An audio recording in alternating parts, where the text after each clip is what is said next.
Book of Life, Chapter 9. No wonder we don't celebrate Lugnash. Ladnasha, Sarah muttered, pushing open the front door. All those awful songs about the end of summer and the coming of winter, not to mention Mary Bassett's tambourine accompaniment. Music wasn't that bad, I protested. Matthew's grimace indicated that Sarah had a right to complain. Do you have more than that temperamental wine, Fernando? Sarah flicked on the hall lights. I need a drink. My head is pounding. Tempranillo. Fernando tossed the picnic blankets on the hall bench. Tempranillo. Remember, it's Spanish. French, Spanish, whatever. I need some, she said, sounding desperate. I stood aside so Abel and Cable could get in the door. John was conked out in Cable's arm, but Grace was wide awake. She squirmed to get down. Let her go, Abby. She can't hurt anything, Sarah said, heading for the kitchen. Abby put Grace down,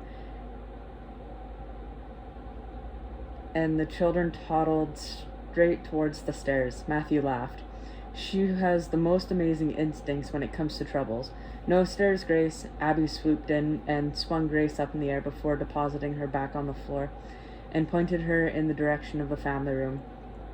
Why don't you put John in the keeping room, I suggested. John had abandoned his Spider-Man mask and was wearing a t-shirt with superheroes on it instead. Thanks, Diane, Cable whistled. I see what you mean about the tree, Matthew. So it just sprang up out of the hearth? We think some fire and a bit of blood might have been involved, Matthew explained, shaking out one of the blankets and following Cable. The two had been chatting all evening about everything from academic politics to Matthew's hospital work at John Radcliffe to the fate of the polar bears. Matthew arranged a blanket on the floor for John, while Cable ran his fingers on the bark of the blasted tree. This is what Matthew needs, I realized. Home, family, pack. Without other people to take care of, he retreated to that dark place where his past deeds haunted him. And he was especially prone to brooding now given Benjamin's recent reappearance. I needed this too, living in the 16th century in a household rather than simply in houses. I had grown accustomed to being surrounded by other people. My fear of being discovered had receded, and its place had grown a wish to belong. As a result, I found the Covenant's potluck surprisingly enjoyable. The Madison witches had occupied the intimidating place in my imagination. But tonight, the assembled witches were pleasant and, except for my high school nemesis, Casey and Linda, welcoming. They were also surprisingly powerless when compared to the witches I'd known in London. One or two of them had some elemental magic at their disposal, but none of them were formidable as the fire witches or the water witches of the past. And the Madison witches who could work the craft couldn't hold a candle to Sarah. Wine, Abby? Fernando offered her a glass. Sure, Abby giggled. I'm surprised you made it out of the potluck alive, Fernando. I was positive someone was going to work a bit of love magic on you. Fernando shouldn't have encouraged them, I said with mock severity. There's no need to bow and kiss Betty East's hand. Her poor husband is going to hear nothing but Fernando this and Fernando that for days, Abby said with another giggle. The ladies will be very disappointed when they discover they're trying to saddle the wrong horse, Fernando replied. Your friends told me the most charming stories, Diane. Did you know that vampires are really quite cuddly once we find our true love? Matthew hasn't exactly been transformed into a teddy bear, I said dryly. Ah, but you didn't know him before, Fernando smiled. Fernando's smile was wicked. Fernando! Sarah called from the kitchen. Come help me light this stupid fire. I can't get it to catch. Why she felt it was necessary to light a fire in this kind of heat was beyond me, but Sarah had Sarah said M had always lit the fire on Lugneshta, and that was that. Duty calls, Fernando murmured, giving Abby a little bow. Like Betty Eastie, she blushed. We'll go with you. Caleb took Grace's hand. Come on, Sprout. Come on. We'll go with you. Cable took Grace by the hand. Come on, Sprout. Matthew watched the Pratts troop off to the kitchen, a smile playing on the corner of his mouth. That will be us soon, I said, slipping my arms around him. That's just what I was thinking. Matthew kissed me. Are you ready to tell your aunt about being a weaver? As soon as the Pratts leave. Every morning I promised to tell Sarah about all that I had learned from the London Covenant, but with every passing day it got harder and harder to share my news. You don't have to tell her everything all at once, Matthew said, running his hand over my shoulders. Just tell her you're a weaver so you can stop wearing the shroud. We joined the others in the kitchen. Sarah's fire was now cackling merrily in the still room, adding to the warmth of the summer evening. We sat around the table, comparing notes on the party and gossiping about the latest Covenant happenings. Then the talk turned to baseball. Caleb was a Red Sox fan, just like my dad. What happened? What is it about Harvard men and the Red Sox? I got up to make some tea. A flicker of white caught my eye. I smiled and put the kettle on the stove, thinking it was one of the house's missing ghosts. Sarah would be so happy if one of them were ready to apparate again. That was no ghost. Grace trotted in front of the still room fireplace on unsteady two-year-old legs. Pretty, she cooed. Grace! Startled by my cry, Grace turned her head. That was enough to upset her balance and tip her towards the fire. I'd never reach her in time, not with the kitchen island and 25 feet between us. I reached into the pocket of my shorts and pulled out my weaver's cord. They snaked through my fingers and twisted around my wrist, just as Grace's scream pierced the air. But there was no time for a spell either. Instead, I acted on pure instincts and rooted my feet to the floor. Water was all around us, trickling through the deep arteries of that crisscrossed the Bishop land. It was within me too, and in an effort to focus its raw elemental power, I isolated the filaments of blue and green and silver that highlighted everything in the kitchen and the still room that was tied to water. In a quicksilver flash, I directed a bolt of water towards the fireplace. A sprout of steam erupted, coals hissed, and Grace hit the slurry ashes of water on the hearth with a thud. Grace! Abby ran past me, followed by Caleb. Matthew drew me into his arm. I was soaked to the skin and shivering. He rubbed my back, trying to restore some warmth. Thank God you have so much power over water, Abby said, holding a tearful Grace. Is she okay? I asked. She reached out to steady herself, but she was awfully close to the flames. Her hand is a little pink, Caleb said, examining her small fingers. What do you think, Matthew? Matthew looked at Grace's hand. Pretty, she said, lowering her lower lip trembling. I know, Matthew murmured. Fire is very pretty, very hot too. He blew on her fingers and she laughed. Fernando handed him a damp cloth and an ice cube. Gain, she commanded, thrusting her hand in Matthew's face. Nothing seems to be damaged, and there are no blisters, Matthew said, after obeying the tiny tyrant's command and blowing on her fingers once more. He wrapped the cloth carefully around her hand and held the ice cube to it. She should be fine. I didn't know you could wield water bolts. Sarah looked at me sharply. Are you okay? You look different. Shiny. I'm fine. I pulled away from Matthew, trying to draw the tattered remains of my disguising spell around me. I searched the floor surrounding the kitchen island, looking for my dropped weaver's cord in case some superstitious patch was required. What did you get all over yourself? Sarah grabbed my hand and turned my palm up. What I saw made me gasp. Each finger bore a strip of color down its center. My pinky was streaked with brown, my ring finger yellow, a vivid blue mark my middle finger, and red blazed down my index finger in an imperious slash.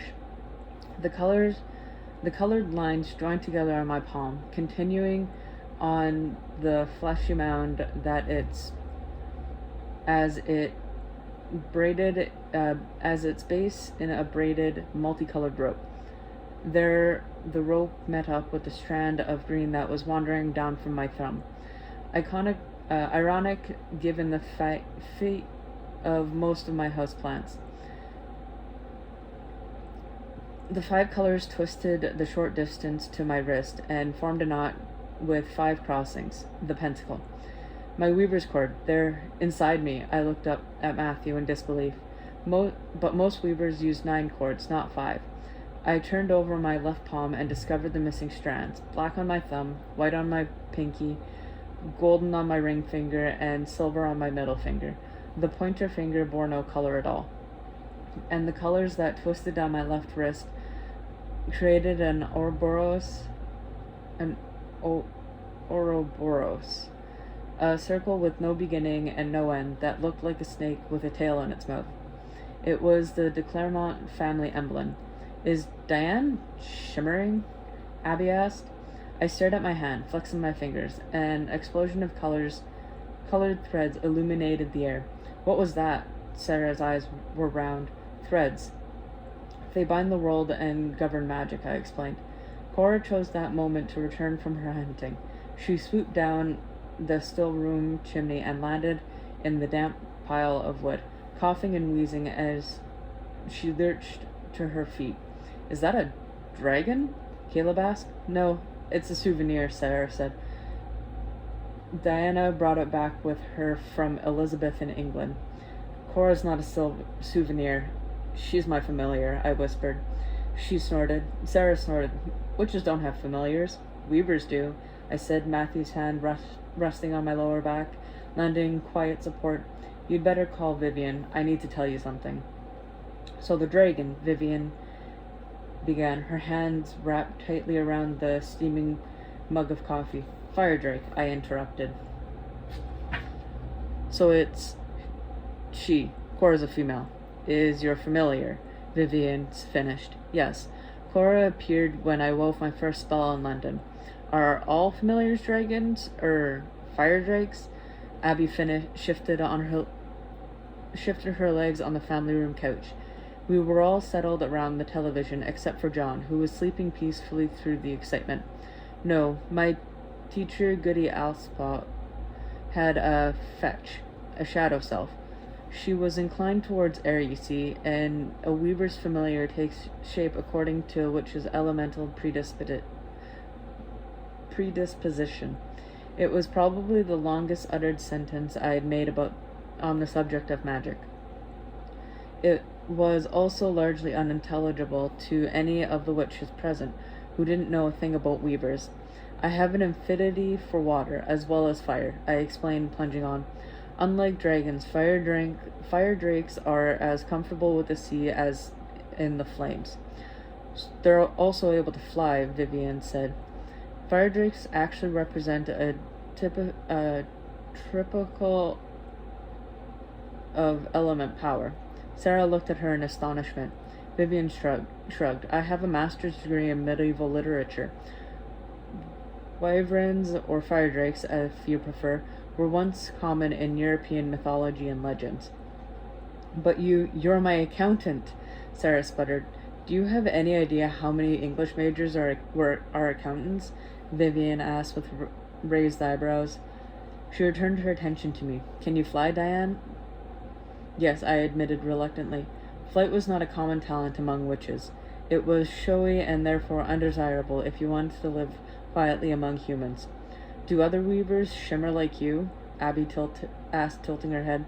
I don't know if there are other weavers. There weren't many left, even in the 16th century. Goody Alspot was the only one in the Britain Isles after the Scottish weaver was executed. There was a weaver in Prague, and my father was a weaver too. It runs in families. Stephen Proctor was not a weaver, Sarah said tartly. He never shimmered and had no familiar. Your father was a perfectly ordinary witch. The Proctors haven't produced a real first-rate witch for generations, Vivian said apologetically. Most weavers aren't first rate at anything, not by traditional standards. It was even true at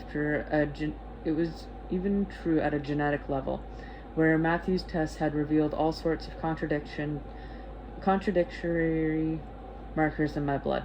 That's why I was never any good with the craft. Sarah can teach anybody how to work a spell, but not me. I was a disaster. My laugh was shaky. Daddy told me I should have let the spells go, in one ear and out the other, and then make up my own.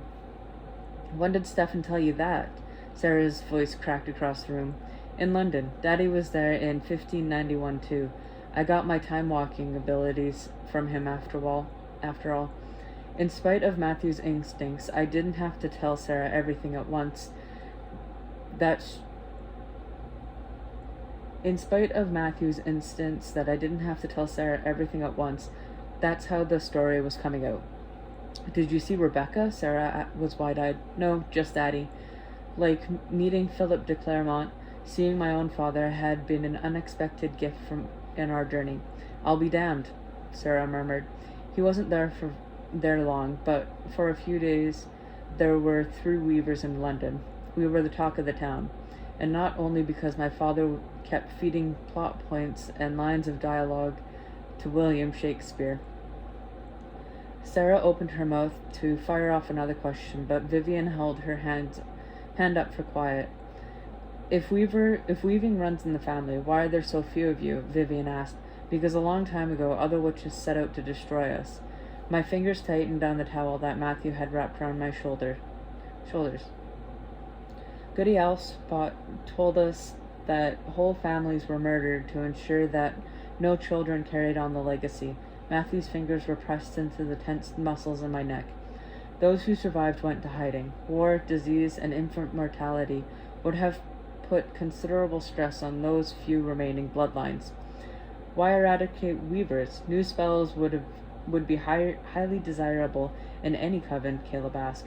I'd kill for a spell that would unfreeze my computer when John jams the keys. Abby added, I've tried everything. The charm for stuck wheels, the spell for broken locks, the blessings for new endeavors. None of them seem to work on these modern electronics. Maybe weavers were too powerful and other witches were jealous. Maybe it was fear. When it comes right down to it, I don't think creatures are any more accepting of difference than humans are. My words faded into silence. New spells, Caleb whistled. Where do you start? That depends on the weaver. With me, it's a question or a desire. I focus on that and my cords do the rest. I held up my hand. I guess my fingers will have to do it now. Let me see your hand, Diane, Sarah said. I rose and stood before her, palm outstretched. Sarah looked closely at the colors, her fingers tracing the pentacle shape knot with 5 crossings on my right wrist. That's the 5th knot, I explained, while Sarah continued her examination. Weavers use it to cast spells to overcome challenges or heighten experiences. The pentacle represents the elements. Sarah taps my palm where the brown, yellow, blue, and red streak twine together. Here are the 4 colors that traditionally represent air, earth, fire, water, and fire. And the green on your thumb is associated with goddesses. The goddess as mother in particular. Your hand is a magical printer, Diane. Your hand is a magical primer, Diane, Vivian observed.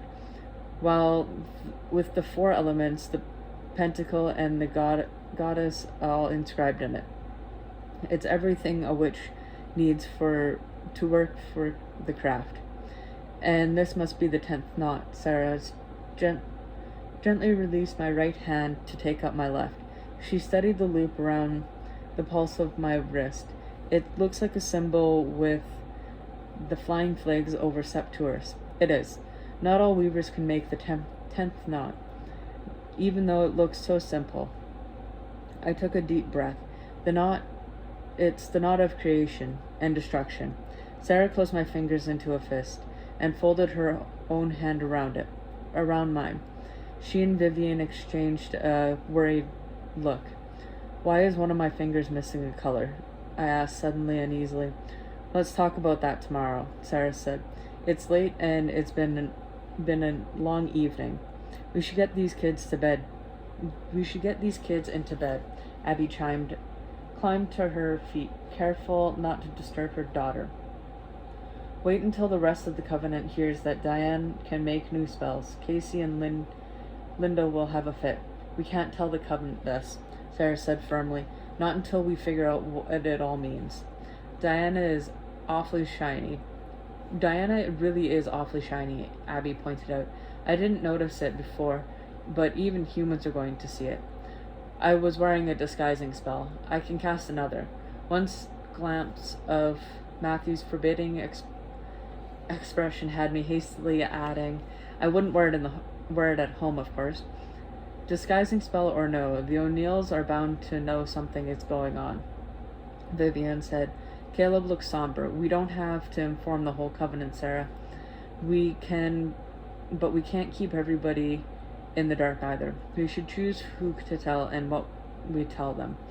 It will be far harder to explain Diane's pregnancy than it will be to coming up with a good reason for her shimmering, Sarah said, stating the obvious.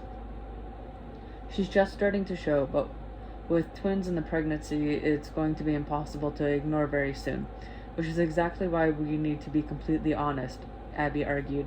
Witches can smell half-truths just as easily as a lie.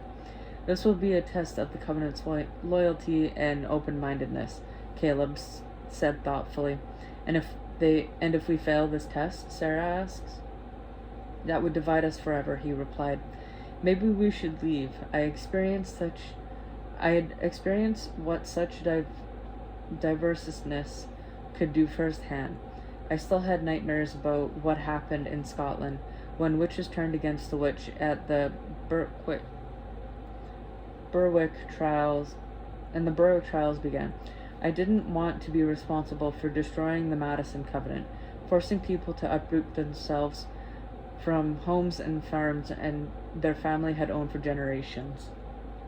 Vivian, Caleb turned to the Covenant leader. The decision should be left to Sarah, Vivian said. Once I would have believed that all this weaving business should be shared, but I've seen witches do terrible things to each other, and I'm not talking solely about Em. Sarah glanced in my direction and didn't elaborate. I can keep Cora indoors, mostly. I can even avoid going into town, but I'm not going to be able to hide my differences forever, no matter how good my disguising spells are, I warned the assembled witches. I realize that, Vivian said calmly, but this isn't just a test, it's an opportunity. When witches set out to destroy those weavers many years ago, we lost more lives. We lost bloodlines, experts, knowledge, all because we feared a power we didn't understand. This is our chance to begin again.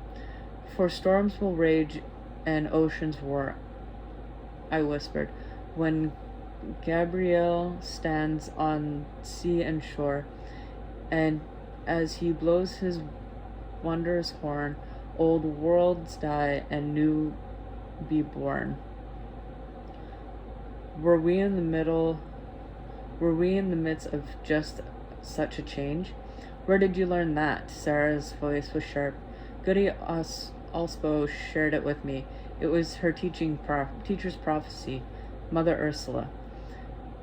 I know whose prophecy it is, Diane, Sarah said. Mother Ursula was a famous, cunning woman and a powerful seer. She was? I wonder why Goody Aspel hadn't told me. Yes, she was. For a historian, you really are appallingly ignorant of witches' lore, Sarah replied. I'll be damned. You learned how to weave spells from one of Ursula Shipton's apprentice. Sarah's voice held a note of real respect. Then we haven't lost everything, Vivian said softly. So long as we don't lose you. Abby and Caleb packed their van with chairs, leftovers, and children. I was on the driveway waving goodbye, and Vivian approached me and a container of potato salad in one hand. If you want Sarah to snap out of her funk and stop staring at that tree, tell her more about weaving. Show her how you do it. Insofar as you can. I'm still not very good at it, Vivian. All the more reason to enlist Sarah's help. She may not be a weaver, but Sarah knows more about the architecture of spells than any witch I've ever met. It will give her a purpose now that Emily's gone. Vivian gave my hand an encouraging squeeze. And the coven? Caleb said this is a test, she replied. Let's see if we can pass it. Vivian pulled down the driveway, her headlight sweeping the old fence. I returned to the house, turned off the lights, and climbed the stairs to my husband. Did you lock the front door? Matthew asked, putting down his book. He was stretched out on the bed, which was barely long enough to contain him. I couldn't. It's a deadbolt, and Sarah lost the key. My eyes strayed to the key in our bedroom door, which the house had helpfully supplied on an earlier occasion. The memories of that night pushed my lips into a smile. Dr. Bishop, are you feeling wanton?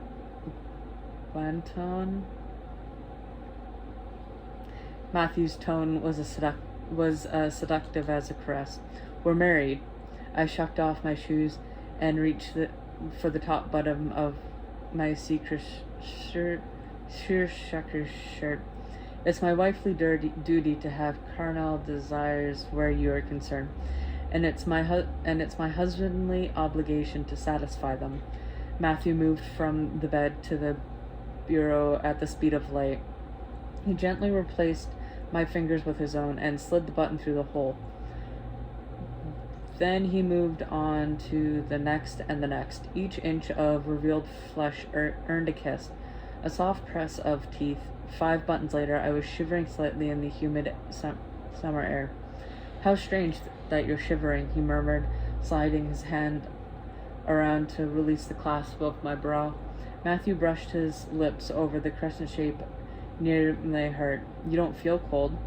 It's all relative, vampire. I tightened my fingers in his hair, and he chuckled. Now, are you going to love me, or do you just want to take my temperature? Later, I held my hand up before me, turning it this way and that in the silver light.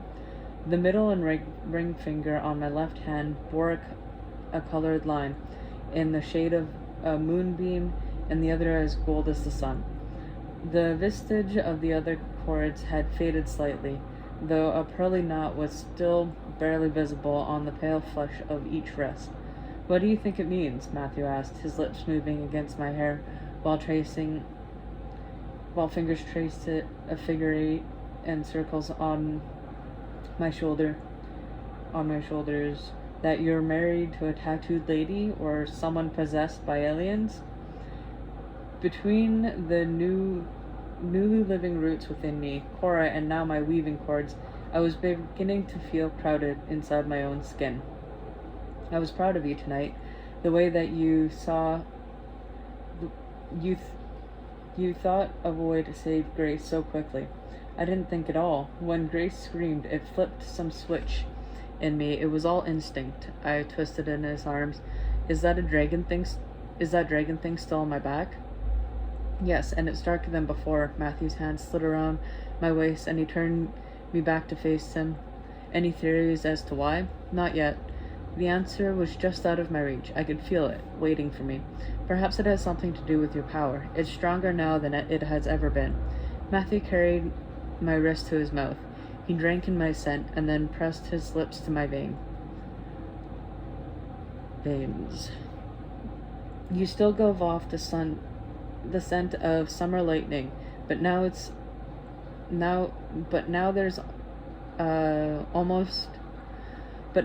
also a note like dynamite when the lit fuse first touches the powder. I have enough power. I don't want any more, I said, burrowing into Matthew. But since we returned to Madison, a dark desire was stirring my blood. Liar, whispered a familiar voice. My skin prickled as if 1,000 witches were looking at me. But it was only one creature who was watching me now, the goddess. I stole a glance around the room, but there was no sign of her. If Matthew were to detect the goddess's presence, he'd start asking questions. I didn't want to answer. He might uncover one secret I was still hiding. Thank goodness, I said under my breath. Did you say something? Matthew asked. No, I lied again, and crept closer to Matthew. You must be hearing things.